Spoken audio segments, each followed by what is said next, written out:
दोस्तों नमस्कार, बहुत बहुत स्वागत है मेरे यूट्यूब चैनल फार्मिंग नॉलेज पर। आशा करते हैं बड़े आराम से आप अपने बिजनेस पर ध्यान दे रहे होंगे। मछली पालन व्यवसाय को बड़े ही मन लगा करके आप कर रहे होंगे। दोस्तों आज हम फिर एक बार आपके लिए एक बहुत बेहतरीन वीडियो लेकर के आए हैं। दोस्तों तो जो टॉपिक है उसके बारे में हम आपको बताते हैं। यह टॉपिक बहुत ही ज़रूरी का टॉपिक है दोस्तों। तो चलिए हम बताते हैं कि स्टंटेड सीड यानी कि ईयरलिंग सीड आपके मछली पालन के लिए क्यों अति आवश्यक है। यह स्टंटेड सीड जो है दोस्तों मछली के ग्रोथ के लिए बहुत ही ज़रूरी है। तो हम आपको इसी विषय में विस्तृत जानकारी देने का आज प्रयास करते हैं। हम आपसे एक सवाल पूछते हैं दोस्तों कि आप अपने तालाब में कौन सा सीड डालते हैं, यानी किस साइज का सीड आप डालते हैं। कहीं ऐसा तो नहीं है कि कम खर्च के लिए आप स्पॉन आप अपने तालाब में डाल लेते हैं। जिस तालाब में आप कल्चर करते हैं किसान भाइयों, उस तालाब में कहीं स्पॉन तो नहीं डाल लेते हैं दोस्तों। अगर आप ऐसा करते हैं तो यह बहुत भारी भूल कर रहे हैं आप भाइयों। आप अपने कल्चर वाले तालाब में स्पॉन सीड कभी भी स्टॉक नहीं कीजिए दोस्तों।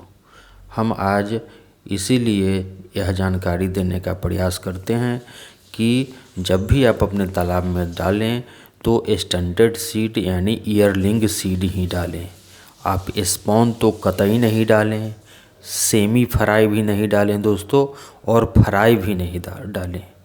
अगर आपको ईयरलिंग यानी कि स्टंटेड सीड मिलने में दिक्कत होती है, किसी तरह की परेशानी होती है, तो आप अंगुलिकाएँ यानी कि फिंगरलिंग डाल सकते हैं। उससे छोटा बच्चा आप अपने तालाब में एकदम नहीं डालें दोस्तों। तो चलिए हम इसी टॉपिक पर विस्तृत जानकारी देने का प्रयास करते हैं। अगर चैनल पर नए हैं तो चैनल को सब्सक्राइब करेंगे दोस्तों। हम आपको बताना चाहते हैं दोस्तों कि सीड सबसे पहले जो होता है मछली से अंडा निकलती है, उसके बाद स्पॉन के रूप में वह सामने आती है। स्पॉन मीन्स अंडा के बाद के आकार का जो होता है वह स्पॉन कहलाता है। स्पॉन जैसे 6 से 8 mm तक साइज का रहता है, तब हम उसको स्पॉन कहते हैं। उसके बाद आता है सेमी फ्राई, उसके बाद आता है दोस्तों फ्राई। और पहले स्पॉन के बारे में हम आपको बता देते हैं कि यह स्पॉन जो है 1 लीटर में आपका 4 से 8 लाख तक बच्चे उसमें आता है। 4 से 8 लाख बच्चे आता है स्पॉन में। और उसके बाद हम सेमी फ्राई के बारे में आपको बताते हैं। यह स्पॉन से के 15 दिन के बाद लगभग सेमी फ्राई का रूप हो जाता है। स्पॉन के बाद 15 दिनों के बाद यह सेमी फ्राई का रूप ले लेता है।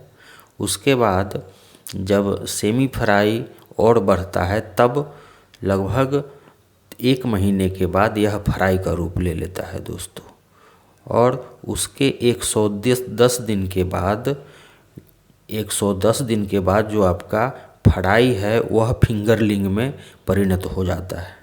हम उसके 5 महीने के बाद लगभग 4-5 महीने के बाद यह ईयरलिंग में परिणत हो जाता है। तो इसी ईयरलिंग का आप कल्चर करें अपने तालाब में, ईयरलिंग सीड डालें तो बहुत ज़्यादा आपको फ़ायदा होगा। आपको किसी भी मछली का अगर आप ईयरलिंग यानी स्टंटेड अपने तालाब में डालते हैं तो 6 महीने में 1 kg हो जाएगा।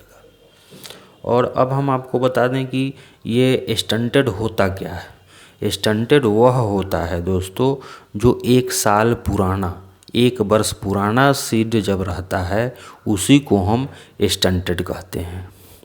आपको अपने तालाब से बेहतर उत्पादन लेना है, आपको अपने मछलियों को बेहतर ढंग से बढ़वार लेना है, तो आपको स्टंटेड सीड डालना ही पड़ेगा।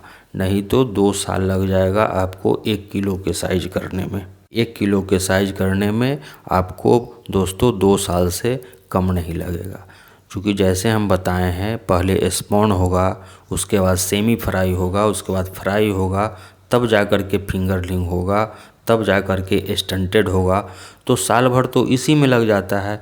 उसके बाद मछलियाँ स्टंटेड के बाद बहुत ज़्यादा ग्रो करती है। स्टंटेड का वज़न लगभग 50 ग्राम के आसपास होगा। वह 50 ग्राम का जो सीड होगा वह 6 महीने में आपका 1 केजी के वज़न का हो जाएगा दोस्तों। उससे पहले आपका साल भर से ऊपर लग जाता है स्टंटेड बनने में किसी स्पॉन सीड को। और जब आपका स्पॉन ईयरलिंग बनते बनते साल भर हो जाता है उसको, तो उसमें क्या सा फ़ायदा होता है कि जब आप इसको अपने तालाब में डालते हैं, कल्चर वाले तालाब में, तो मोर्टेलिटी बहुत कम आती है, ग्रोथ बहुत अच्छा होता है और आपको भोजन भी इसको कम खिलाना पड़ता है। इसलिए आपको हम एक बार फिर कह रहे हैं कि जब भी आप अपने तालाब में बीज स्टॉक करें तो अच्छा मुनाफा के लिए, अच्छा ग्रोथ के लिए, अच्छा बढ़वार के लिए आप स्टैंडर्ड सीड को ही अपने तालाब में डालें दोस्तों। तो दोस्तों, स्टैंडर्ड सीड के लिए आपको एक नर्सरी तालाब का होना बहुत ज़रूरी है। अगर नर्सरी तालाब नहीं होगा आपके पास तो स्टंटेड सीड खरीदने में आपको बहुत पैसा लग जाएगा। इसलिए नर्सरी तालाब एक या नहीं तो 2 नर्सरी तालाब बहुत ही ज़रूरी है आपके मछली पालन व्यवसाय के लिए। अगर नर्सरी तालाब नहीं होगा आपको तो ज़्यादा महंगा बीज खरीदना पड़ेगा। अगर नर्सरी तालाब होगा आपके पास तो आप स्पॉन या सेमी फ्राई या फ्राई लेकर के आप अपने नर्सरी तालाब में डालेंगे। उसके बाद यह फिंगरलिंग बन जाएगा, उसके बाद यह ईयरलिंग बन जाएगा दोस्तों। तो आप अपने तालाब में ईयरलिंग डालें, बहुत कम खर्च में बहुत अच्छा ग्रोथ होगा। यह 6 महीने के अंदर अच्छा ग्रोथ हो जाएगा। और जब आप अपने तालाब में ईयरलिंग डालेंगे तो आप साल में यानी कि एक सीज़न में आप 2 बार हार्वेस्टिंग कर पाएंगे दोस्तों।